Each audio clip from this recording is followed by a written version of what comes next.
इथे काम करणारे सर्व कामगार बंधू असतील, काल मागच्या आपण एक महिनाभरापूर्वी आपल्या सगळ्या या ठिकाणी पिकअप चालकांची मीटिंग घेतली होती आणि त्यामध्ये बऱ्याच वेळा जे आपल्याकडे जे दुर्घटना होतात त्या संदर्भात आपण माहिती दिली होती, मोटर वाहन कायद्याची माहिती दिली होती, बरेचसे ड्रंक अँड ड्राईव्हच्या संदर्भात हे दिल्या होत्या. पुन्हा त्यानंतर स्टंट करणारे जे ड्रायव्हर आहेत त्यांच्याबद्दल देखील आपण त्यांना कायद्याच्या भाषेत सूचना दिल्या होत्या.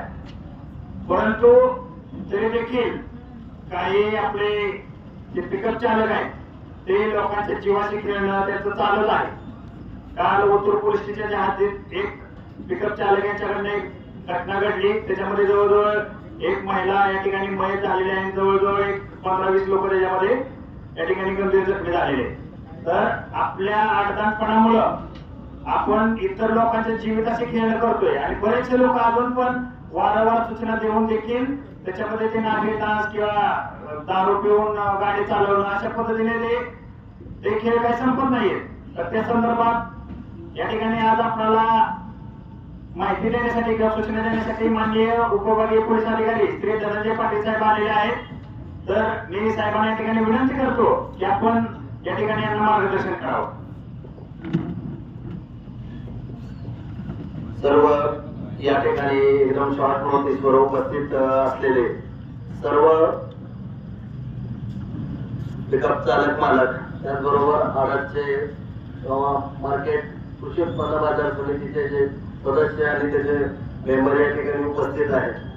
तर थोडक्यात मी आपल्याला या 4 पोलीस स्टेशन मध्ये आळेपाटा, ओतूर, जुन्नर आणि नारायणगाव या पोलीस स्टेशन मध्ये गेल्या 1 वर्षामध्ये पिकअपने जे पायी चालतात त्यांना उडवणे, त्याचबरोबर दुचाकीवाल्याला उडवणे, त्याचबरोबर बसला अनेकामेकात टक्कर या पद्धतीचे 25 गुन्हे दाखल आहेत, ज्याच्यामध्ये 16 जण हे मयत झालेले आहेत आणि 53 लोक हे गंभीररित्या जखमी झालेले आहेत. त्याच्यामध्ये टोटल 27 आरोपी म्हणजे ड्रायव्हरला आणि त्याचे मालक, ड्रायव्हर हे त्याच्यामध्ये आरोपी आहेत आणि एवढ्या मोठ्या संख्येने म्हणजे प्रत्येक महिन्याला आपल्या या डिव्हिजन मध्ये 2 गुन्हे दाखल होत आहेत आणि साधारणतः 2 लोक हे प्रत्येक महिन्यामध्ये मयत होत आहेत. बऱ्याचशा या घटनेमध्ये पिकअप चालक याचा किंवा गाडीचा विमा नसणे हे प्रकार पण निदर्शनास आले. तर त्याच्यामुळे आता सर्व पिकअपचे चालक आहेत आणि त्यांचे मालक, तर आतापर्यंत जे पिकअपचे मालक हे अपघाता संदर्भाने प्रिकॉशन घेणार नाहीत त्यांना सुद्धा या संदर्भाने गुन्ह्यामध्ये आरोपी करण्यात येईल. त्याचबरोबर चालक हे जर आपण सर्व पोलिसांनी ट्रॅफिकचे नियम जर चालू करून या कृषी उत्पन्न बाजार समितीच्या गेट वरती एक पॉइंट लावून जर चेक केले तर तुमच्या अर्ध्या गाड्या वरती या ठिकाणी दंड भरून तुमचे किती गाड्या जप्त होईल याचा विचार करा. त्याच्यामुळे एखाद्याच्या जीविताशी खेळताना आपण लोकांनी विचार करायला पाहिजे की कशा पद्धतीने गाड्या आपण चालवायला पाहिजेत. बऱ्याच वेळा ओतूरचा जो रोड आहे तिथून खाली ठाण्याला मार्केटला खाली जात असताना गाड्याचा नागिन डान्स या पद्धतीने ती गाडी चालवणे याच्यामुळे बऱ्याचदा अपघात झालेला आहे. याच महिन्यामध्ये ओतूरच्या ठिकाणी एका पिकअपने एका 2 व्हीलर गाडी एकूणदा एक मुलगा त्याला उडवलं आणि त्याची आतडी अक्षरशः रस्त्यावरती पडली होती आणि त्याला आपण अँब्युलन्स मध्ये पाठवून त्याचा 15 ते 16 लाख रुपये त्याला खर्च आला. त्या गाडी मालकाकडे विमा पण त्या गाडीचा विमा नाहीये, त्याच्यामुळे कोणत्याही पद्धतीचा तो जो जखमी आहे आणि त्याला कोणत्याही पद्धतीची मदत होऊ शकली नाही. तर अशा पद्धतीने इथून पुढे चालक आणि मालक या दोघांनी या संदर्भाने लक्ष द्यायचं आहे. आपल्या ज्या जुन्या कंडम झालेल्या गाड्या आहेत रस्त्यावर तुम्ही त्या गाड्या उतरू नका. दुसरी गोष्ट नियमामध्ये राहा. आपले सगळे जे लायसन्स आहेत त्याच्यानंतर जे परवाने आहेत ते गाडी बरोबर असायला पाहिजे. त्याच्याबरोबर वाहन चालकाबरोबर मालकाची सुद्धा इथून पुढे जबाबदारी आम्ही फिक्स करणार आहोत. त्याचबरोबर अतिवेगाने गाडी चालवणे, स्टंट करणे, त्या संदर्भाने स्टंट करण्याचे ही गुन्हे आपल्याकडे दाखल आहेत. इथून पुढे सुद्धा या पद्धतीचे गुन्हे दाखल होतील. त्याचबरोबर सीट बेल्ट लावणे, वेगावरती मर्यादा ठेवणे, आपल्या गाडीमध्ये कॅपॅसिटी पेक्षा जास्त आपण माल भरता आणि त्याच्यामुळे वेगाने चालवल्यानंतर कालच्या जोतूरच्या घटनेमध्ये 15 लोक जखमी आहेत आणि 1 महिला मयत झालेली आहे. आपण आपल्या नियमाच्या बाहेर जाऊन त्याच्यात प्रवासी वाहतूक केली. त्याचबरोबर आपण मालही आपल्या कॅपॅसिटीच्या बाहेर त्याच्यामध्ये भरता. त्याच्यामुळे वेगात चालवल्यानंतर ते जुळ मारून गाडी पडते. त्याच्यामुळे अशा पद्धतीचं कृत्य आपण करू नका.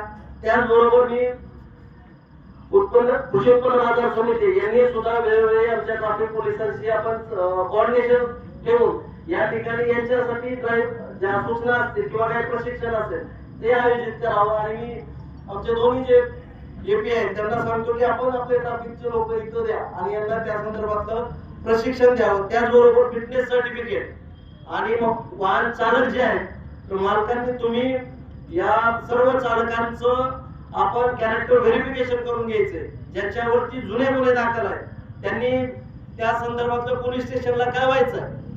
त्याचबरोबर जर अपघात झाला असेल, समजा तुम्ही सर्व प्रिकॉशन घेतली आणि तरी देखील अपघात घडला तर अपघाताची माहिती ही पोलीस स्टेशनला द्या.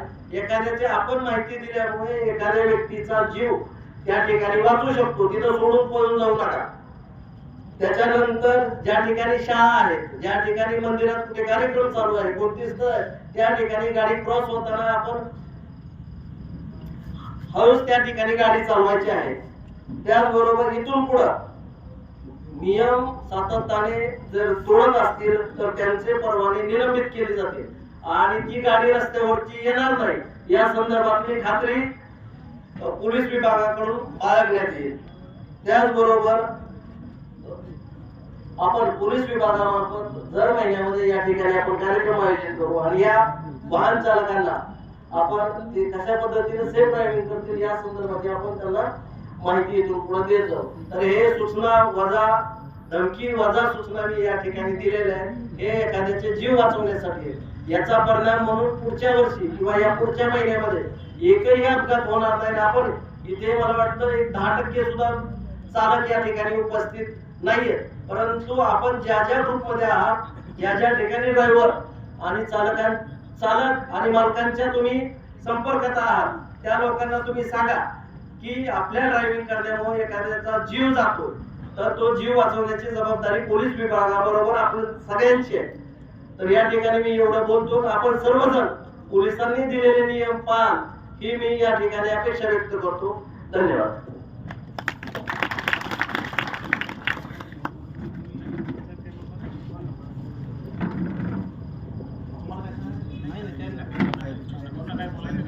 तुमच्यामध्ये काही कोणाच्या अडचणी असतील तर तुम्ही या ठिकाणी मांडू शकता.